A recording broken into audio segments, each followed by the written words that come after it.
Meeting will now come to order. We're now holding the September meeting of the Fayette County School Corporation's Board of School Trustees. We have some students tonight from Grandview Elementary that are going to be leading the flag, so would you please rise?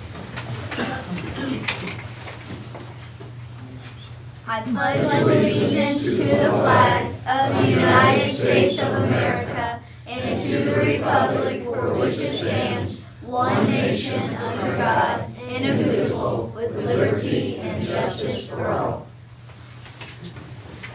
Thank you very much. I believe at this time, Mrs. Slichty will be giving some school highlights from Grandview. So Mrs. Slichty.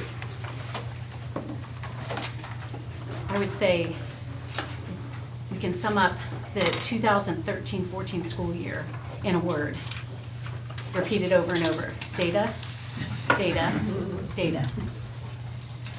Not only have our staff members been using data, but so too have our students. We've monitored data throughout our building in the hallways, creating data walls that articulate not only student proficiency, but student growth. Teachers use this data to inform their instruction. Students monitor how they're doing and do goal setting after each acuity, what used to be called the predictive assessment. And then we also use that data to determine those students who need extra support. And then once they're moved into RTI, we continue to collect more data and use that to inform instruction. Along with academic data, we also look at behavioral data. 6 years ago, we embarked on the positive behavior, at that time it was called positive behavior support, but I think it was an infringement on PBS, the broadcasting network. So it's now called PBIS, and we have written a school-wide discipline plan, and we look at that data throughout the year to decide, are we on track? Are we maintaining an environment that's conducive to learning? And what students might need additional support. Our trend data shows that there has been a decline over the years in office referrals. I think 3 of the main features of our school-wide discipline plan that I think have attributed to its success, first of all, are expectations. Expectations for the Grandview community are clearly defined and taught 4 times a year. And with the mobile population that we have, it is important to continue to revisit those throughout the year so that anyone new has that same opportunity. They know what's expected. We also have a clearly defined reinforcement system that includes providing feedback. That feedback can be positive. Way to go, you're doing a nice job, and you hand out a Wildcat ticket. I noticed your living expectations. Here's a Wildcat ticket. But it also comes in the form of redirection. Do you recall what the expectation is? And oftentimes kids can tell you, then you ask them to show you, and that's always the trickier part. And then another caveat of our school-wide discipline plan are our celebrations that we have. And those celebrations come in a variety of forms. I can tell you this, they don't involve food. That is not a hallmark. Let me give you an example. We had a rocket launch last year. We also had the planetarium. The Star Lab was brought in and kids could participate in the Star Lab. This year, the PBIS Universal team opted for something a little different. Rather than just bringing someone from the outside in, since we're working on speaking and listening standards, our 5th graders are going to present our first celebration. And it is, and I'm excited to say when we contacted the author to let him know our students had sort of rewritten his book a little bit and that they had turned it into a play, he was thrilled. And his one message to them was, have fun. So tonight they are going to be presenting a Reader's Digest condensed version of The Day the Crayons Quit. So at this point, I'm going to invite our 5th graders in.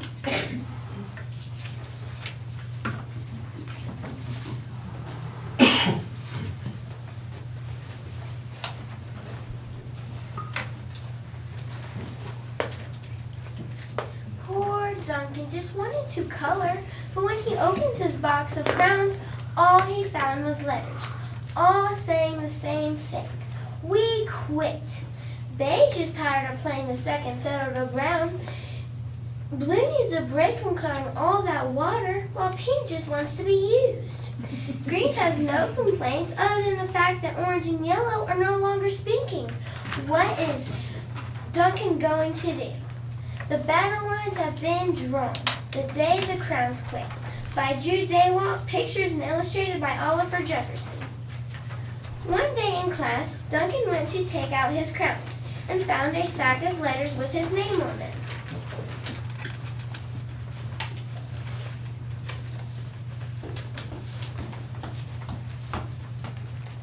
Hey Duncan, it's me, Red Crown. We need to talk. You make me work harder than any of the other crowns. All year long I wear myself out coloring fire engines to apples to even strawberries. I even have to work on holidays. I have to color all the Santas at Christmas and all the hearts on Valentine's Day. I need a rest. Your overworked friend, Red Crayon.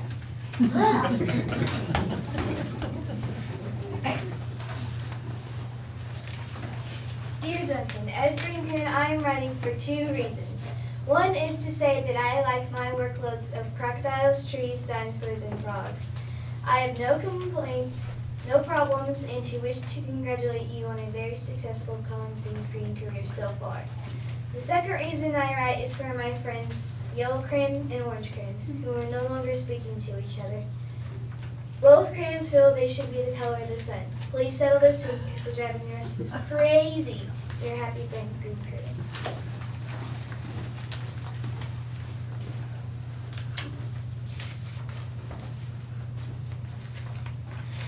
Dear Duncan, I see Yellow Crayon has already talked to you, that big whiner.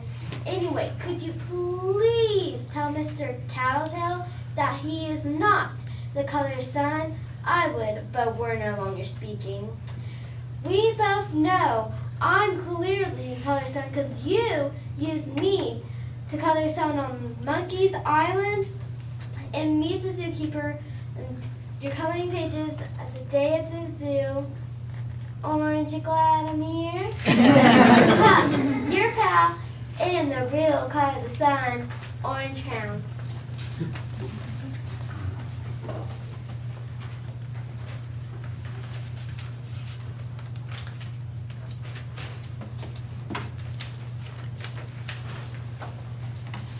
Dear Duncan, as Peach Crown, wait. Dear Duncan,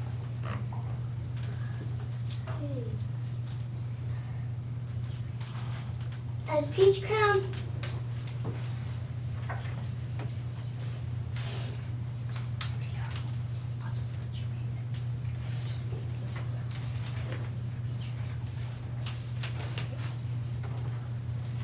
Hey Duncan, it's me, Peach Crown. Why did you peel off my paper wrapping? Now I'm naked and too embarrassed to leave the crown box. I don't even have any underwear.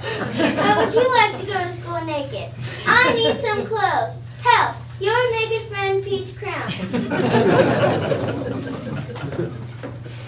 Well, of course, poor Duncan just wanted to color and he wanted his crowns to be happy, and that gave him an idea. When Duncan showed his teacher his new picture, she gave him an A for coloring and an A+ for creativity.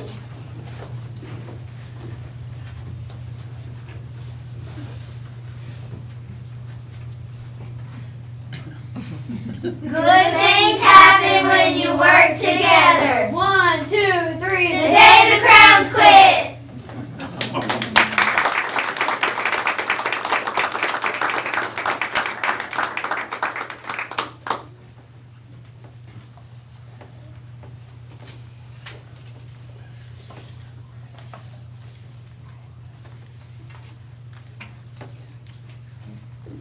I would assume you're finished with your presentation. Okay, thank you very much, Mrs. Lichty and parents and others. Thanks for coming tonight and being here with the school board.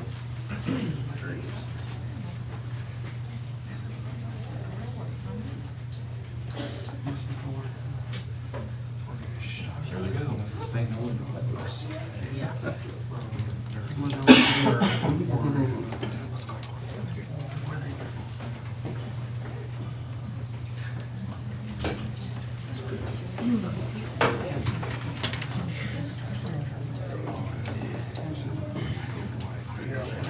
believe while Dr. Hodges is presenting, we can go ahead with the next item, which is that we have a motion to approve the agenda as submitted.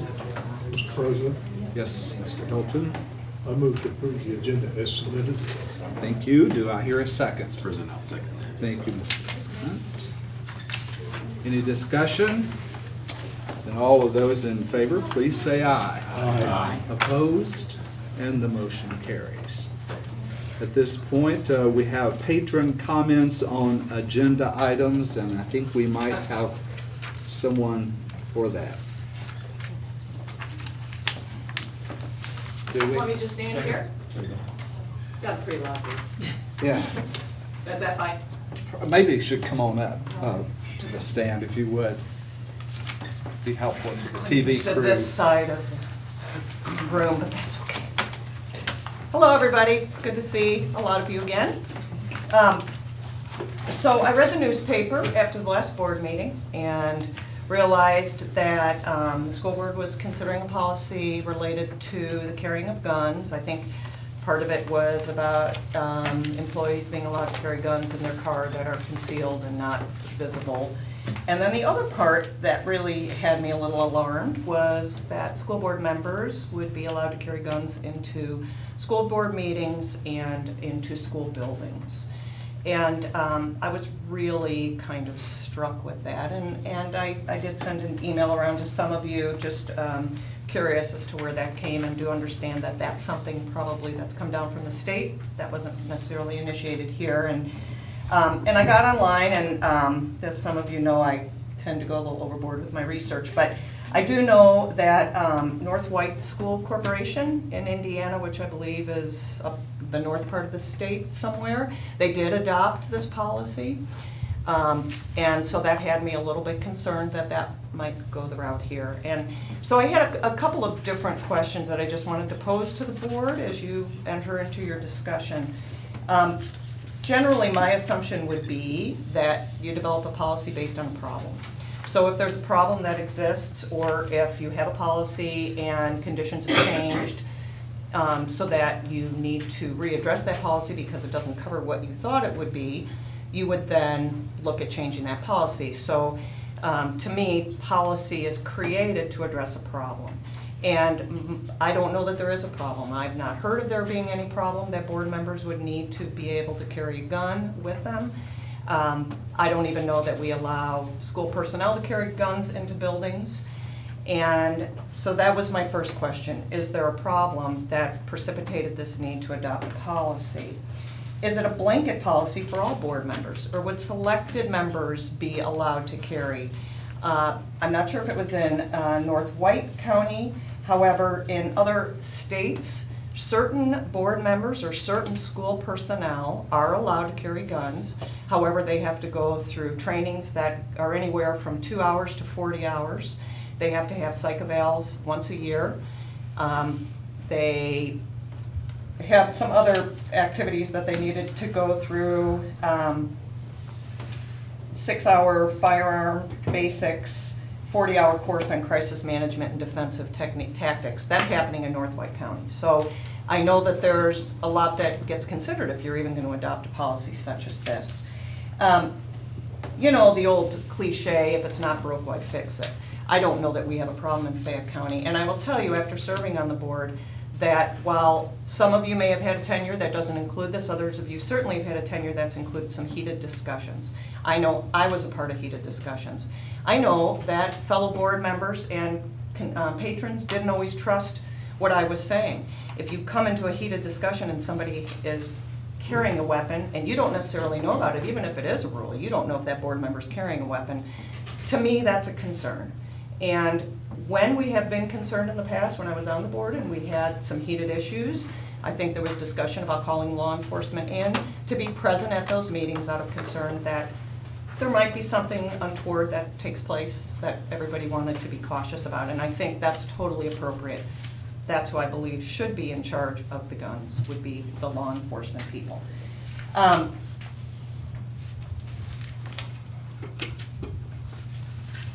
would want to also ask, how does carrying a gun into a school board meeting or into schools help facilitate school safety? In the North White County case, they made that policy and told their patrons that they felt it was a good policy because it ensured school safety. I am not clear how this would ensure school safety.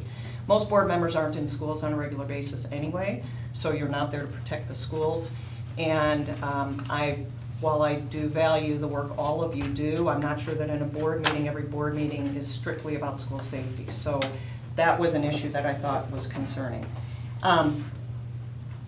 Having known Mr. Hunt for a long time and having tremendous respect for his ability, and I won't say how long I've known him because that would give away how young we both are. I respect that as a retired police officer and anybody who's been in law enforcement that it's second nature to carry a gun. I totally understand that. However, for the rest of us, it's not second nature. And I would be very uncomfortable. I would hope that if I were a board member, that you would be uncomfortable with me carrying a gun, because I've never shot a gun, and I'd be very scared about that. So, just kind of summing it up, I just feel that when you develop a policy, you need to have a problem that addresses the policy. You all are dealing with some everyday issues and then some very volatile issues. And I don't believe that guns have a place in a school board meeting or in the schools. So I just wanted to share that before you had your discussion. Thank you. Thank you, Leslie. Thank you for being here. Okay, are there any, I think that's the only one that we have registered. Okay, with that, then we'll move into the consent agenda. And on the consent agenda, we have the approval of the minutes from the regular business meeting of 8/12/14. We had the personnel report, which includes retirements, resignation, leaves of absence, etc. We have approval of August 2014 claims, which are number 36403 through 36695. Also, we have an authorization of payment to Heinemann for materials for Title I, which is in the amount of $25,175 for RTI groups. We have donations, approval of a donation from the Fayette Regional Health System for CMS Athletic Department, and that's in the amount of $1,100. And a donation from the Richmond Social Security Office to WTCC, valued at $1,360. Okay, those are the consent agenda items. What is your pleasure, Board? Mr. President, Yes, Mr. Taylor. I move that we approve the consent agenda as presented. Thank you. Do I hear a second? Second motion. Thank you, Mr. Hilton. Do I hear any discussion, questions? All those in favor, please say aye. Aye. Opposed? And the motion carries. Moving into the action items, we have the personnel report. Dr. Bayer. Thank you, Mr. Burchett, Dr. Hodges, members of the board. We have several persons for your consideration this evening. First off, Kelly Rose is a preschool teacher at Eastview. William Amix, skilled maintenance department. Elaine Bruns, AVE coordinator at the Career Center. Crystal Keene, in-school suspension supervisor at CMS. Jeffrey Martin, PE educational assistant at CMS. Rachel Williams, preschool teacher at Magic Moments. In addition, some extracurricular items. Rick Beaver is industrial tech department chair at Career Center. Jeff Cooley, PE department chair at CHS. Terry Hornsby, the drama director at CHS. Courtney Janikowski, assistant drama director, CHS. And Jeffrey Martin is golf coach, CMS. Those persons for your consideration this evening, Mr. Burchett. Thank you, Dr. Bayer. What is your pleasure, Board? Mr. President, I'd like to make the motion to accept the personnel report. Thank you, Ms. Savoy. Do I hear a second? I'll second the motion. Thank you, Mr. Hilton. Any discussion, questions? All in favor, please say aye. Aye. Opposed? And the motion carries. Thank you. Now we move into the policy updates. Dr. Hodges. Board, in your packet, you have two different versions of policy 7.231. The example one is what was presented during first reading of the policy. Example two is based upon some conversation that I had with some board members that expressed a desire to change from the first one. Since that was just first reading, we have ample time to make changes in policy before it becomes official. And if you would like to take it back for yet a third rewrite, we can do that as well. As I indicated in the background, really the choice is yours. Example one is as it was last time, and it does say a school board member may carry a firearm at a school building. The reason that we are revisiting this, just to refresh your memory, the law changed as it related to people being able to have weapons on property locked in their vehicles and things like that. And so that, our current policy is in conflict with statute, and working with ISBA, they had suggested if you would choose, you could put that phrase in your policy, or you could use, as we have example two, that says no one has firearms on school property except those people that we designate, and those people designated in this policy would be our school resource officers.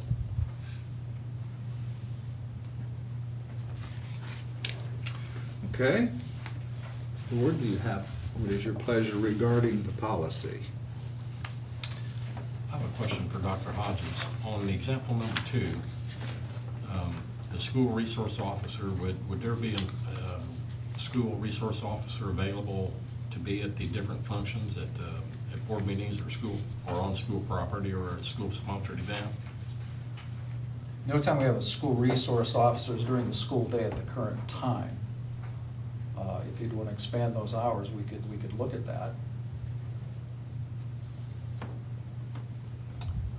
I guess I just have a concern, and I understand that there are two sides of this story with everyone and with firearms on school property. I guess my only concern is that if we create a gun-free zone, then a perpetrator, it would just be an open situation for him. I mean, he would be able to do some damage before the police or security or someone showed up. And I don't know what the answer is. I just have that fear of creating a gun-free zone, is all. And that doesn't have anything to do with the board. It's more than that, in my opinion or my mind. We have, on occasion, when we knew that we had some controversial subjects, we thought that emotions might run high. We've had good cooperation and talked to local law enforcement, and they've been able to be there. We've not had that conversation about them being here on a regular basis. Be happy to have that conversation if so directed by the board, if that would make you feel more comfortable with that. Well, it was just a concern that I have. I just would be fearful that we could set ourselves up for a potential Columbine or something like that. There was and most of the time, the perpetrator is probably going to be a student. And, you know, they would be, you know, on school, obviously, but they might also be at a school event or something like that. And again, you know, I don't know what the answer is. I know for a number of our athletic events, at least at the high school level, we do have officers attend those, PTO meetings, middle school activities.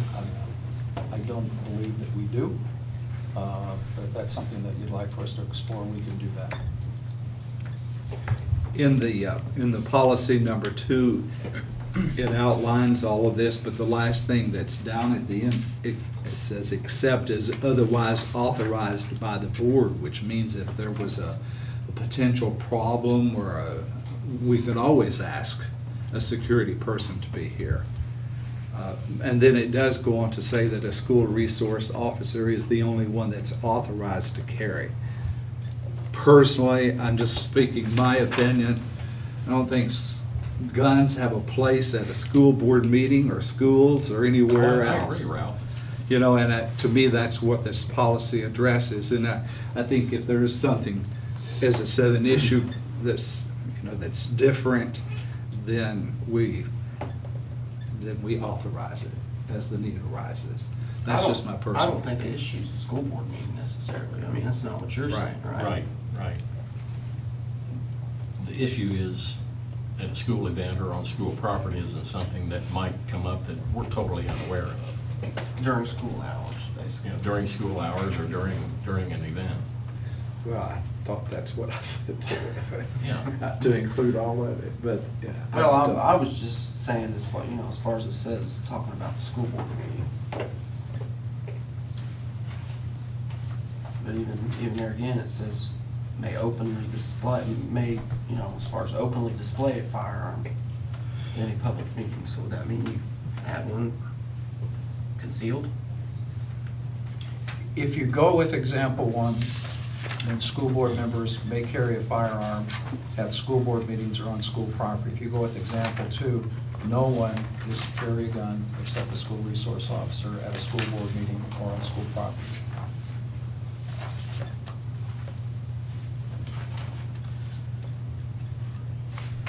You know, I don't really want the responsibility of carrying a firearm and making those decisions.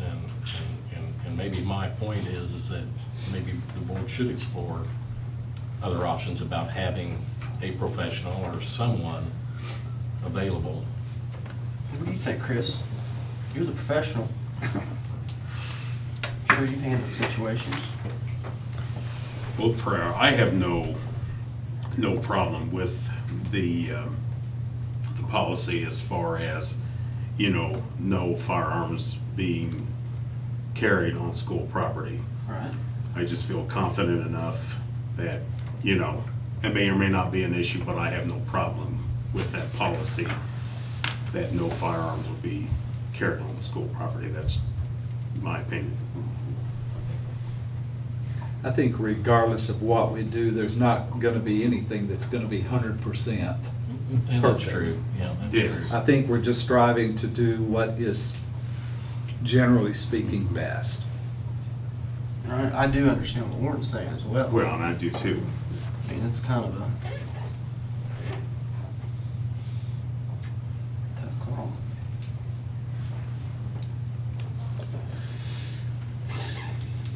Okay, we've had discussion. Is anyone ready to make a motion regarding whatever you think?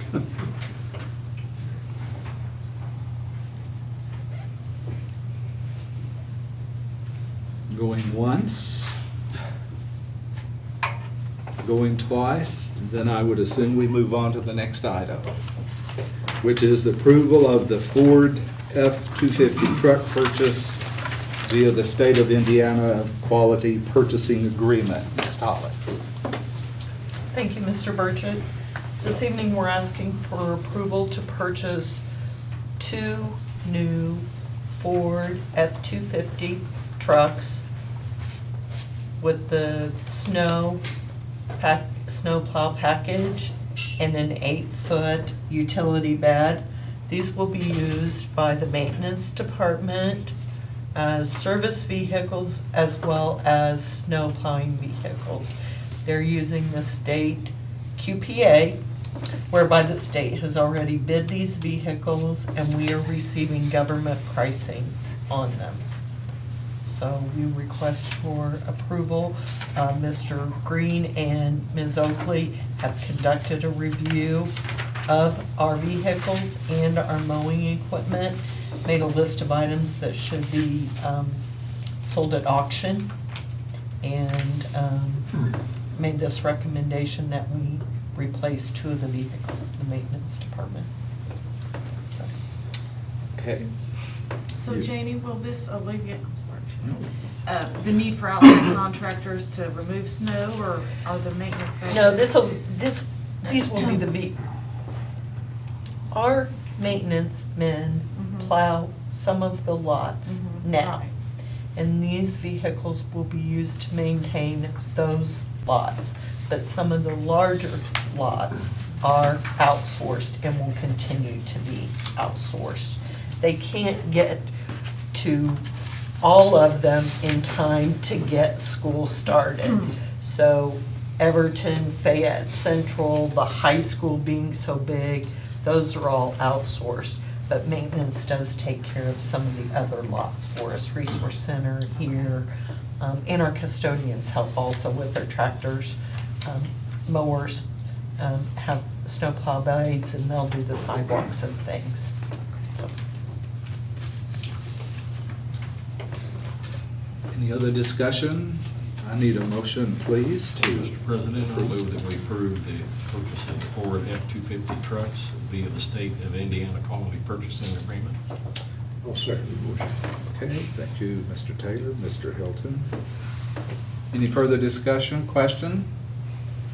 All in favor, please say aye. Aye. Opposed? Motion carries. The school improvement plans, Dr. Reekie. Thank you, Mr. Burchett. Members of the board, this time of year, we do our annual submission of the school improvement plans. The principals have been working diligently since results have come in to reflect on last year's work. The process is fairly aligned to what it has been in the past. We have to come up with a 3-year improvement plan. Last year, we finished the end of a 3-year cycle.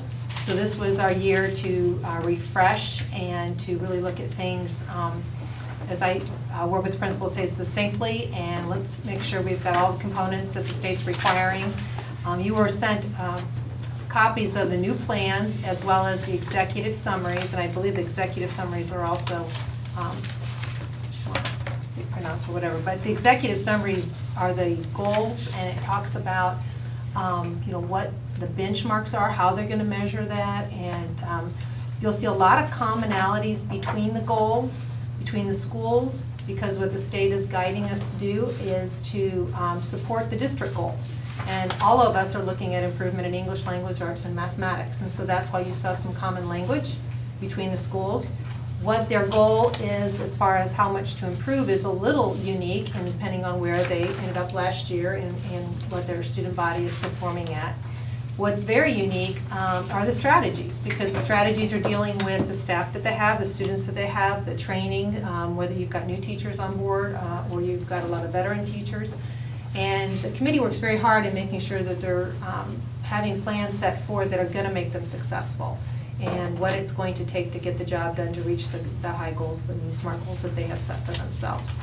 So I wanted to give you an opportunity, after you've read through those, if you have any questions about what you've read. I hope you found the format relatively easy to follow and understand, but you might have some specifics about some of the strategies that you're reading. I'm happy to address those or ask principals too if you have any questions there.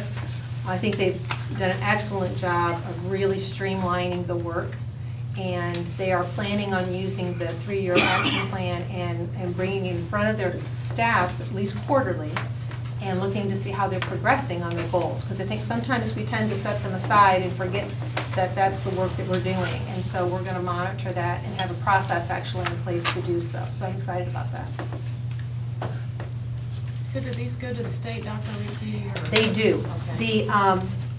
The requirement for the board to approve is actually in the action plan, the 3-year action plan. The state asks for it's called Standard 1. There's 12 standards that we must submit, and Standard 1 is the biggie for the principals. They submit their school improvement plan after the board approves.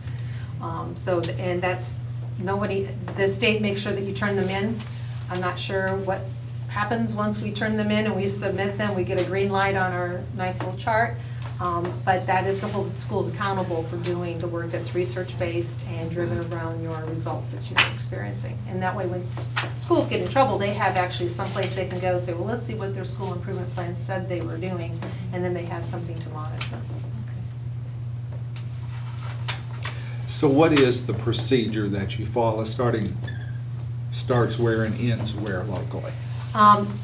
The whole process, it's an ongoing process, but the revision happens in the spring, and they had to start before we got results, but they had a lot of data. We've been collecting a lot of data, and Catherine even spoke to the data walls that we put in place. So they had a good understanding and feeling of where their students were and what their needs were. And when you say they, are you saying principal, Each teachers? school has all? a school improvement committee, and they actually, all the teachers are participating, but there is a steering committee that meets more regularly, and then they bring back what the needs and concerns are, and the progress, the data, they discuss the data.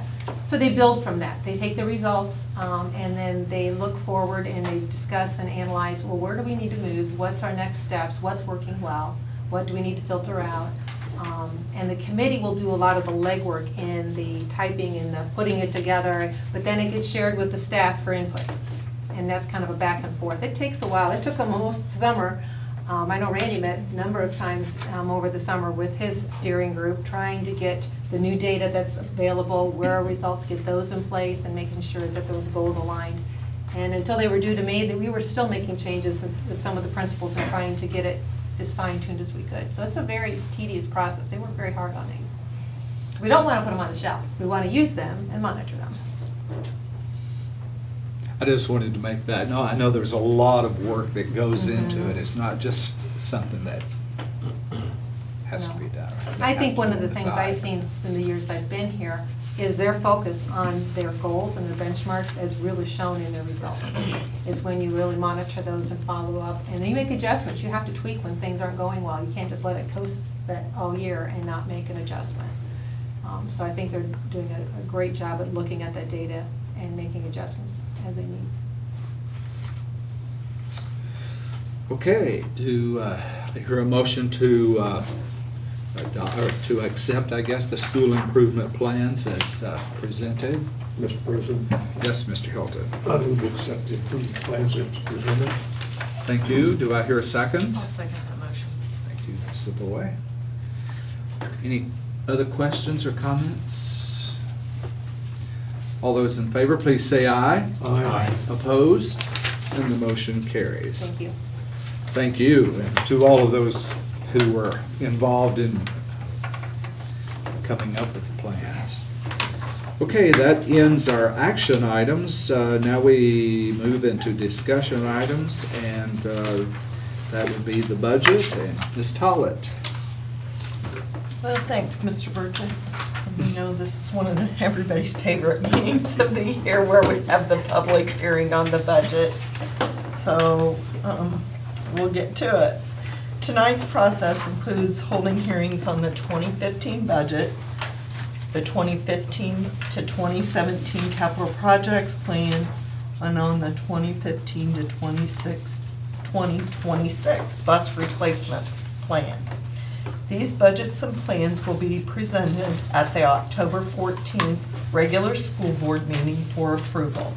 The budgets and plans were published on August 19th and again on August 26th as required by state statute in the local newspaper.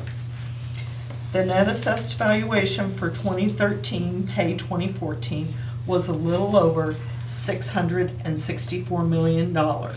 This was a decline from the previous year's assessed valuation of $683 million. I used an estimated net AV of $650 million to develop the 2015 budget. This amount is consistent with the 2010 pay 2011 AV. For reference, funds which are levy-driven, like debt service and pension debt, if assessed valuation goes down, that means the tax rate goes up, and vice versa. So if AV goes up, the tax rate goes down. I know it's been said before, but please keep in mind what is advertised and requested for expenses and rates are always high. This is based on time and time again recommendations from the state. Levies and rates are always adjusted when we meet with the DLGF later in the year to finalize the budgets. And one of the resolutions that you approve at the October meeting gives myself or Dr. Hodges permission to make those adjustments with the DLGF to be in compliance with what we need and what our anticipations are at that time, once we have better information. As a part of the annual budgeting process, the Finance Committee met to provide guidance during the development of the various budgets and plans, with the focus of their time being on the general fund and the capital projects plans. As a reminder, the general fund no longer carries a tax rate, a property tax rate. all of the funding has shifted to the state, calculated using the tuition support formula. A change last year to the state fiscal funding of public schools was 2 count days per year. The traditional one in September and a second count day in February. Additionally, there's no more primetime funding in the formula. That was an additional payment for kindergarten through 3rd grade student enrollment. The kindergarten grant is now a part of the formula, and we receive 1/12 of that payment each month, all year long, where it was a one-time payment previously based on your count in September. And the complexity index was moved to a separate category instead of being part of what they call the basic tuition support.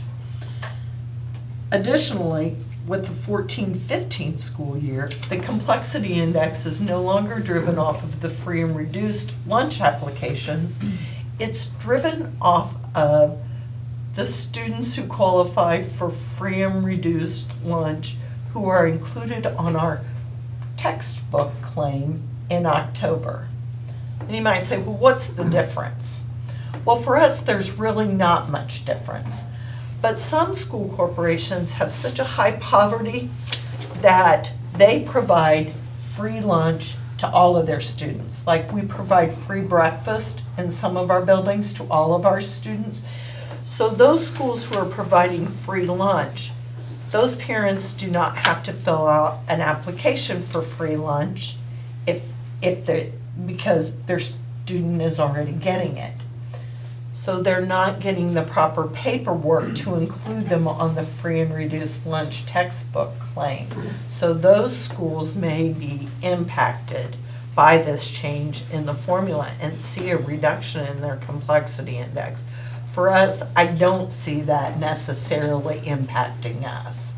But you may read in the newspaper, some schools are complaining about this change with the legislature on free and reduced lunch versus free and reduced textbooks or free textbooks. The biggest part of our funding is all driven off of our enrollment, whether it be in September or February or these various enrollments that I've talked about. A little trip down memory lane is that we have a declining ADM in our school corporation. From September of 2013 to February 2014, we lost 122 students. From September 12 to September 13, we lost 115 students. From September of 11 to September of 12, we lost 66 students. And from September of 10 to September of 11, we lost 74. So in 4 school years, or 3.5 school years, we lost 377 students enrolled in our corporation. That's a pretty significant hit when you consider the fact that today each one of those students generates about $6,000 worth of revenue for us. So as you can see, our state funding has taken a significant decline. This Friday is the official count day that will determine our funding for the last half of 2014, excluding special education, which their count day is once a year on December 1st. Early enrollment numbers submitted by the buildings indicate that our enrollment will actually be up this fall. I'm cautiously optimistic, or some might say a pessimist. This count is retroactively applied to funding from July 1 through December 31st. So we've been receiving estimated payments based on what our enrollment was in February, and they will retroactively adjust us based on our September enrollment to July's payment. The state added the count day in February of 2015, and that determines our funding for the first half of 2015, of January 1st through June 30th. Changes in our staffing over the last 2 summers has significantly significantly help our financial outlook from what we were anticipating just a couple years ago. Positions have not been filled due to the declining enrollment. More experienced teachers at the top of the scale have been replaced with teachers lower on the salary scale. We have implemented split custodial positions and even eliminated a couple of positions at the secondary. But all of these transitions have been made through attrition. We've not reduced in force like some schools have had to do around the state. The next fund is the debt service fund. There are currently 4 bond issues outstanding. The multi-school building, or the multi-school corporation of 2008. This will actually retire in January of 2015. We make our last payment in December of this year. The CMS renovation of 2002 will pay off in 2026. The QSCAP of 2009 will retire in 2020, and the QZAB of 2013 will retire in 2017. Additionally, in 2013, we received a technology loan through the state Common School Loan Program, and that's an additional annual obligation of $31,500. This loan will be paid off in 2019. Also, as a part of the debt service fund, it contains an estimate for interest should we have to temporarily borrow any funds from the bank for short-term notes. It also includes a small allocation for bond administration fees, and it includes an allocation for the textbook costs not covered by the state of Indiana for students who qualified for free textbooks during the 12-13 school year. The next fund is the pension debt fund. This fund was established in 2004 with a bond issue to cover retirement obligations or bridge payments, as you'll hear them referred to. The bond issue will retire in 2019. The bonds were refinanced in 2013, lowering the interest rate and saving the school corporation in excess of $87,000 over the remaining life of the bonds. Payments have dropped from $215,000 a year to just under $200,000 per year. The Pension Debt Service Fund carries the requirement of levy neutrality. New for 2013 was a statutory opportunity to neutralize on a graduated scale. So in 2013, we neutralized 25%. In 2014, 50%. This year, we'll be neutralizing 75%. And then next year, we'll jump to 100% for the levy neutrality requirement. The Capital Projects Fund. The Finance Committee met with each available principal and director to discuss the needs within their department or building. This process greatly assisted in determining how to divide the limited funds allocated to the capital projects plan. The Capital Projects Fund is a rate cap fund, meaning that the state establishes a maximum rate for each school corporation. The anticipated impact to the Capital Projects Fund in 2014 for circuit breaker is in excess of $524,000. This amount is not expected to decline until property property values see an upturn. This is a lot of CPF money for the school corporation to do without. The 2015 to 2017 capital projects plan was included in your budget notebook that was provided to you. This plan is developed on the information provided by the principals, directors, Bob Cloyd, and John Green, the maintenance supervisors during this time. A 3-year plan is required by the state and was assembled with the assistance of the Finance Committee. The plan is revisited annually, updated, and shared as we work through the budget and for the CPF plan each year. Transportation Fund. In 2015, the Transportation Fund is allowed a 2.7% increase. The state annually provides the maximum increase allowable, which may not exceed 6% by statute, but has been a little higher in recent years at 2.8 to 2.9%. While many schools struggle with funding their transportation departments, even providing financial support from the general fund, our transportation fund continues to maintain a healthy cash balance.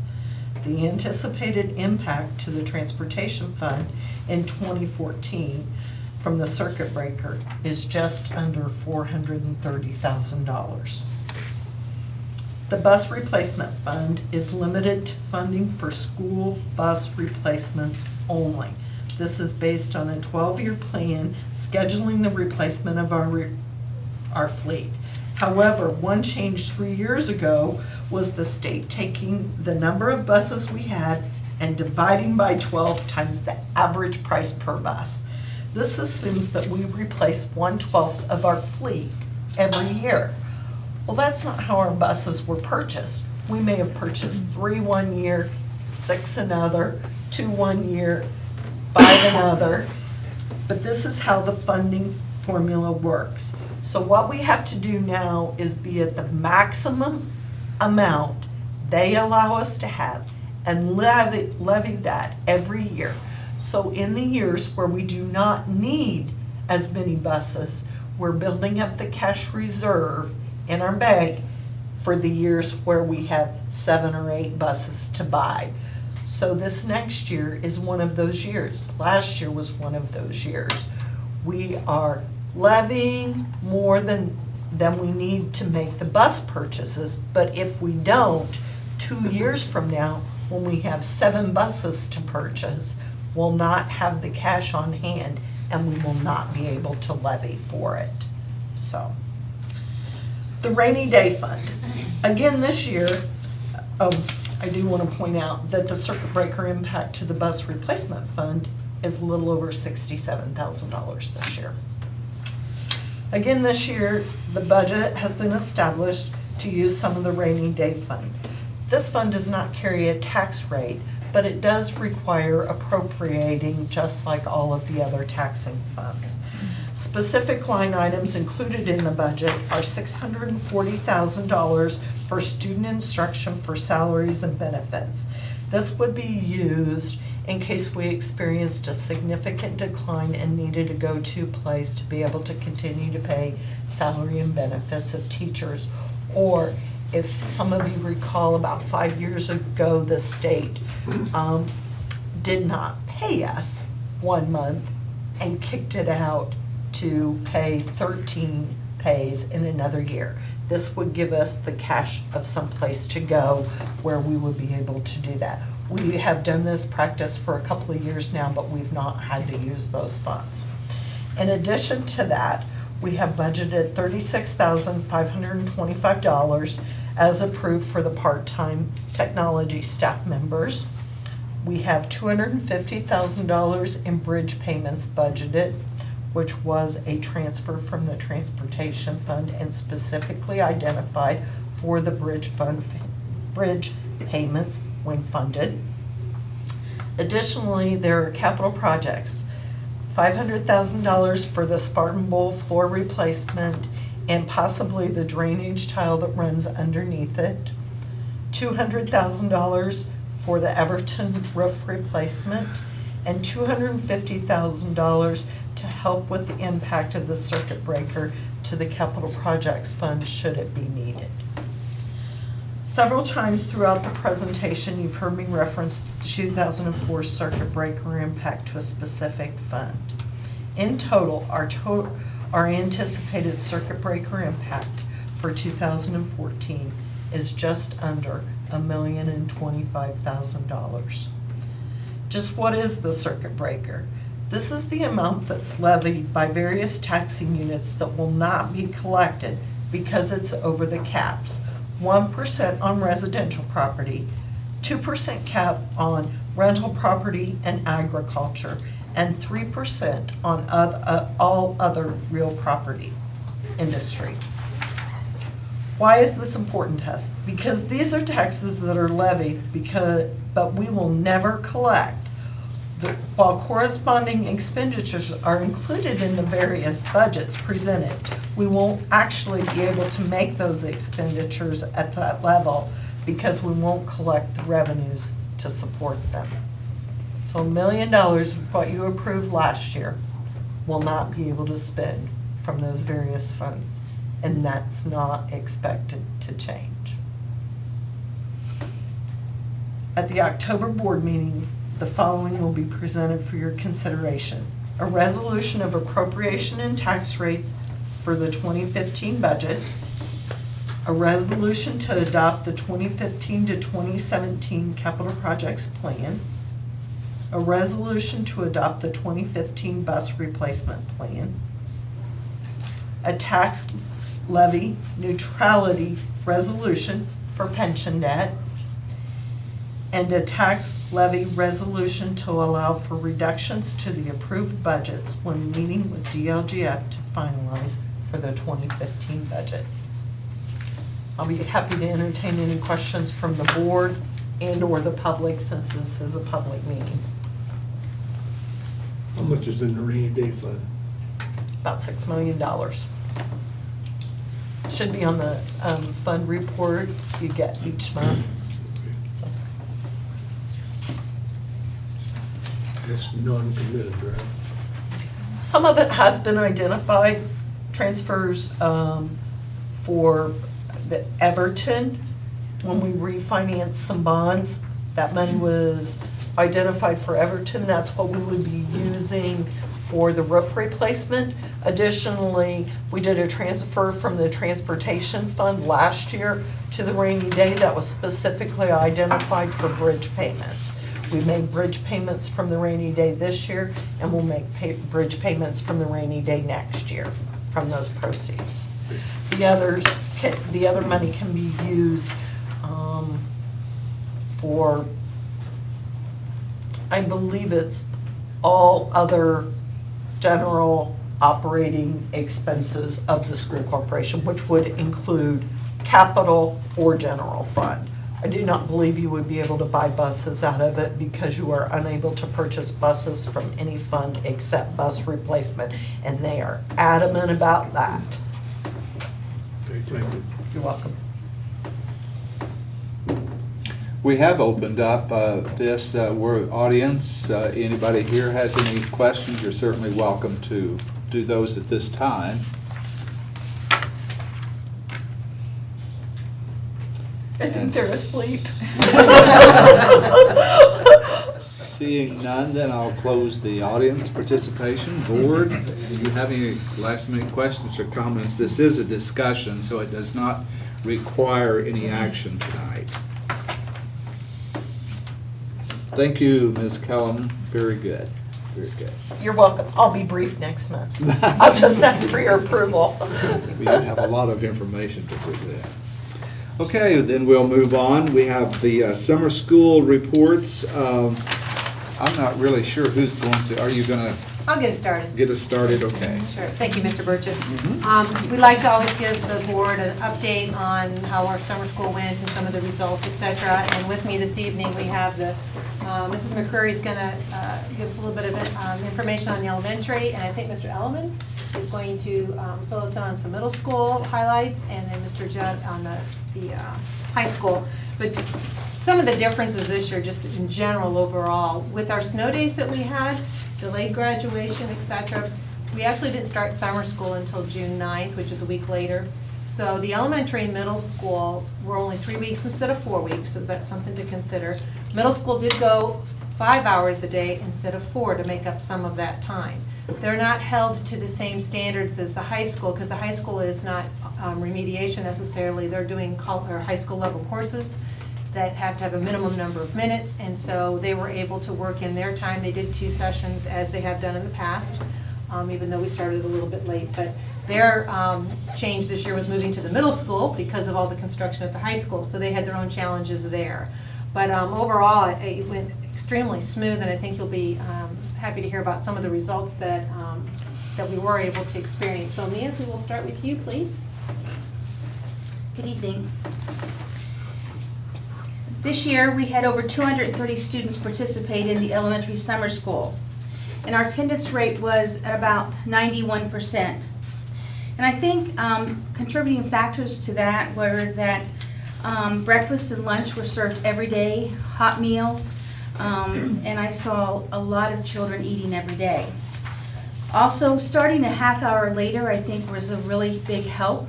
This was the first year we had done that, and it was a really big help for the students who don't wake up early and parents who don't wake up early. So it was a real plus for our students to get the day started, not have tardies, and not stay home. Students were provided 3 weeks of intense instruction in reading, writing, and math. Each grade level focused on 5 English language arts and 5 math standards. These standards were selected from a needs assessment analysis that occurred in the spring.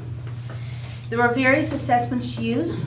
We used NWA, pre and post acuity, iRead 3, and classroom assessments that were continually going on, as well as running records that were turned in every Friday. Though a large number of special education and academically challenged students attended this year, I feel like it was a success. If you look at our report that Dr. Ricky had given you, we do show growth. And I told students that if they missed beyond 3 days, they would have to attend remediation in the fall. Without question, they would automatically be a part of that. So they took it really serious. Some of them weren't too sure if they were going to go to the next grade level, and I didn't tell them the difference till it was all over. But as you can see on the report that I gave you, and this is just on acuity and NWA, but overall we did have some good growth. So do any of you have any questions that I may be able to answer? One thing I want to just add to Mia's report, what we also, she and I were reflecting on some of the successes they experienced. Mia has been the principal 2 years in a row. All of our principals make excellent summer school principals, but there's some advantage when you're going into it the second year in a row. You can take what you reflected on from the last year and start implementing those things right away. And I know that I also contribute that to some of the successes we saw this year as Mia was on it from the get-go and had her plan. It went a lot more smoothly this year, but then that's because it was the second year. So I think that attributed to you with your leadership too, Mia, so I appreciate that. Thank you. I knew more what I was doing, I guess, the next Yeah. year. But also, you know, when we put summer school together, Dr. Ricky and all the principals, we talk about it a lot. Who should be attending, we look at data a lot. So I feel like it's a really a good time. I see students being able to sustain where they were, because we do a lot of reading and writing and math, and even some growth, so it was good. Thank you. You're welcome, thank you. Good evening.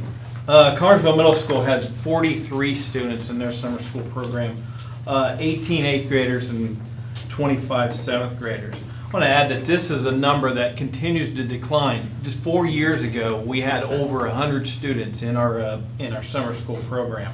Last year, we had about 66 students, and then the year before, we had over 80. So we're continuing to decline. I want to recognize some teachers that helped us out.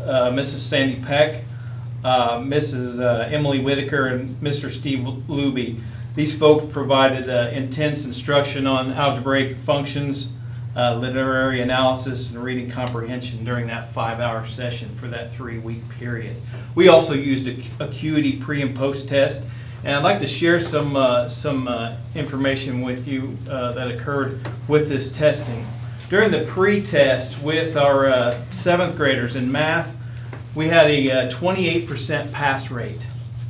And then we concluded with a 61% pass rate, which is 7th grade in math alone. So you did see the huge improvement. Also with our 8th grade, whenever they took the pretest, acuity pretest, they scored at a 24% pass rate, and they concluded the summer school with a 72% pass rate. So you see the big adjustment there. English language arts, our 7th graders with a 54% pass rate, and they finished the summer school with a 66% pass rate.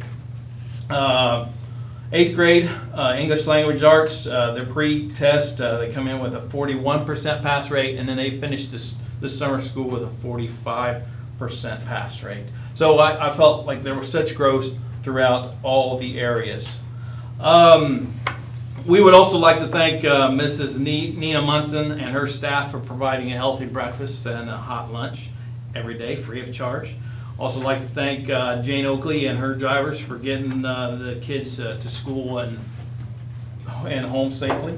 And we'd also like to thank Randy Judd and the CHS staff.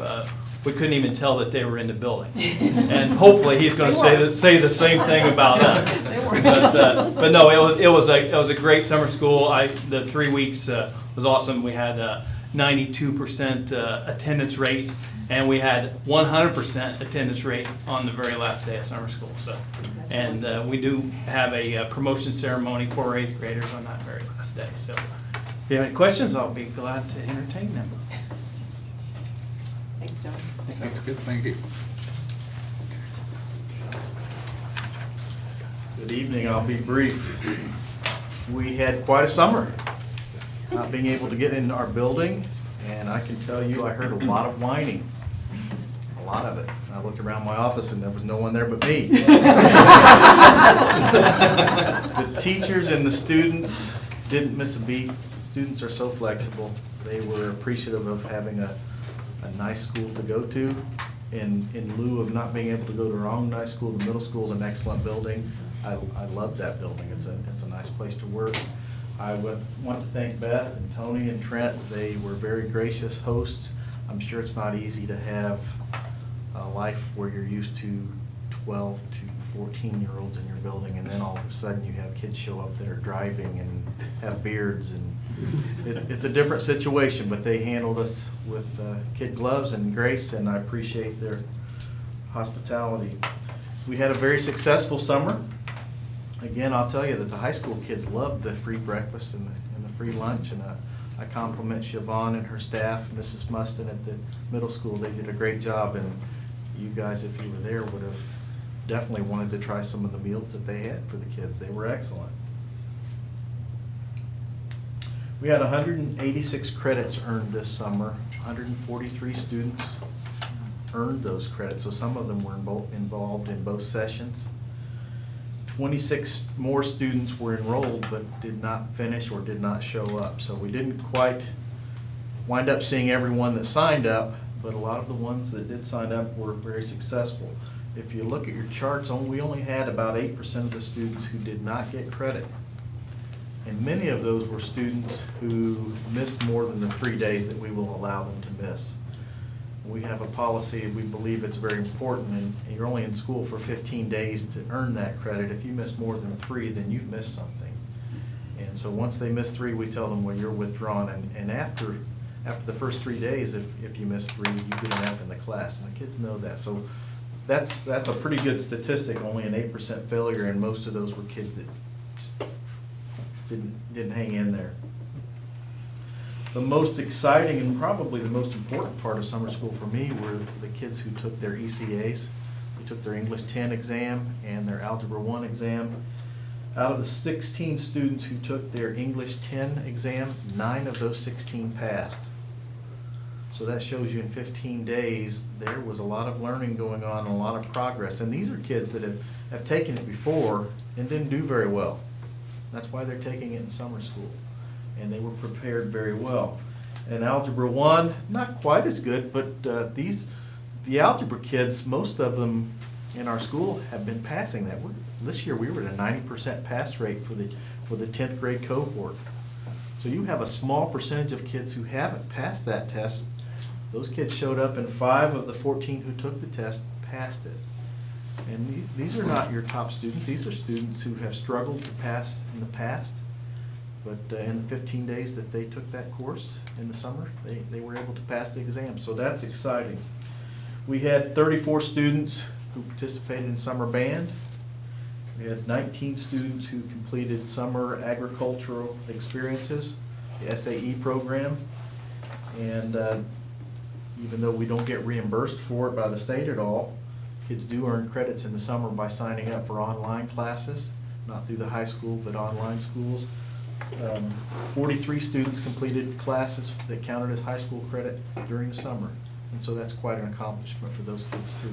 Online classes, we had 73 kids sign up and only 43 completed. So we had 30 of those kids that just didn't complete. It's hard to complete when you might not, in summertime, have somebody making sure that you're up in front of that computer doing your work, and you don't always have the teachers to help you if you don't understand. So the fact that 43 kids completed credits on their own, that's pretty good. Do you have any questions for me? Thanks, Randy. Sounds like some good things happened this summer. That's good. Good news. Okay, at this time, we open the floor for any public comments. Anyone in the public have something they'd like to speak about? All right, then we move into our report items, the superintendent's discussion groups, principal director reports. I would just like to say, last night we had our first kickball tournament during homecoming week.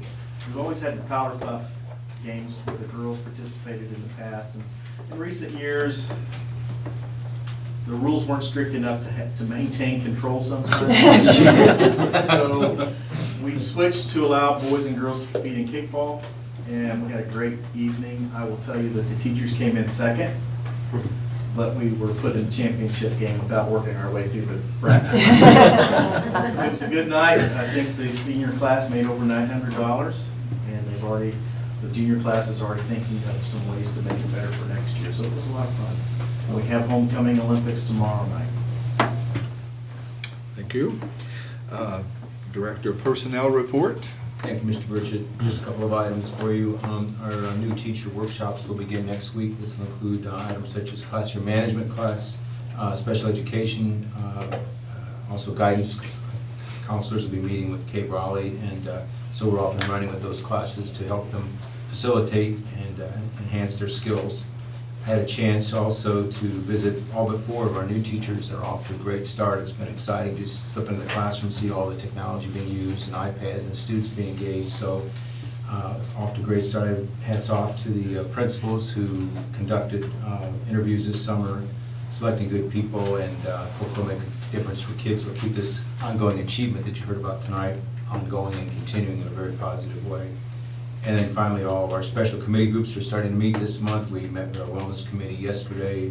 We're meeting with our discussion group, our safety committee, and our non-union, non-certified groups. We'll also be meeting as we start on our regular meetings with them beginning here in September. So busy time, and we're moving forward. Thank you. Okay. Director of the Finance report. Thank you, Mr. Burchett.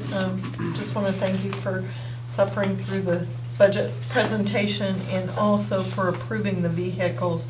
I do want to point out that Advantage Ford in town holds the state QPA for that. I don't think I mentioned that in the presentation.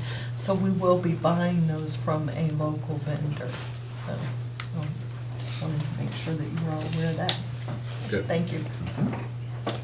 Assistant Superintendent's report. Nothing tonight. Nothing Thank you. tonight. How about our superintendent? The board, next time we get together, we'll have a copy of the yearbook for you to take advantage of if you'd like to do that. But I'd like to take this opportunity. We received a letter from IU, their journalism department, Teresa White, who was director of their high school journalism institute. And this letter is in regards to Lisa Morris, who is the one who was responsible for working with our students to put the yearbook together. But she writes, during our July workshops for high school students, Lisa taught the yearbook lab for us and earned high marks on student evaluations. Students stressed this faculty member's passion for the knowledge of journalism, ability to naturally integrate the use of 21st century technologies, interest in each student's progress, and willingness to individualize instruction, all indicators of excellent teaching. These comments are particularly meaningful because students with a range of abilities and experience enroll in HSJI. Some come from strong high school journalism programs, while others are new to scholastic journalism. Some have just completed 8th grade, while others are rising seniors. You are fortunate to have such a talented teacher on staff.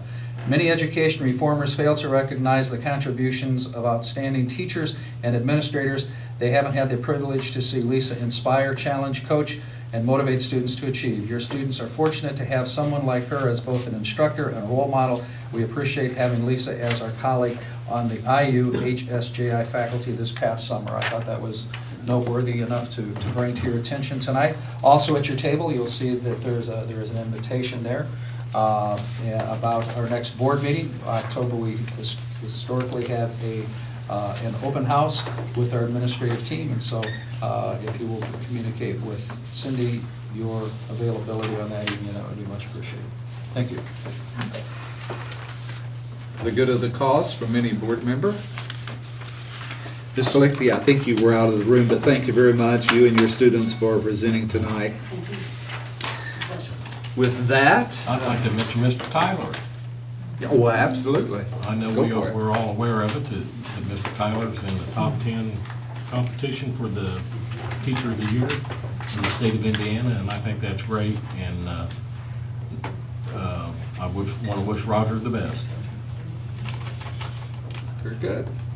Anyone else? Then do I hear a motion we adjourn? I'll move to adjourn. Thank you, Mr. Hilton. Do I hear a second? I'll second that motion. Mr. Taylor, all those in favor, please say aye. Aye. Opposed? And the meeting is adjourned.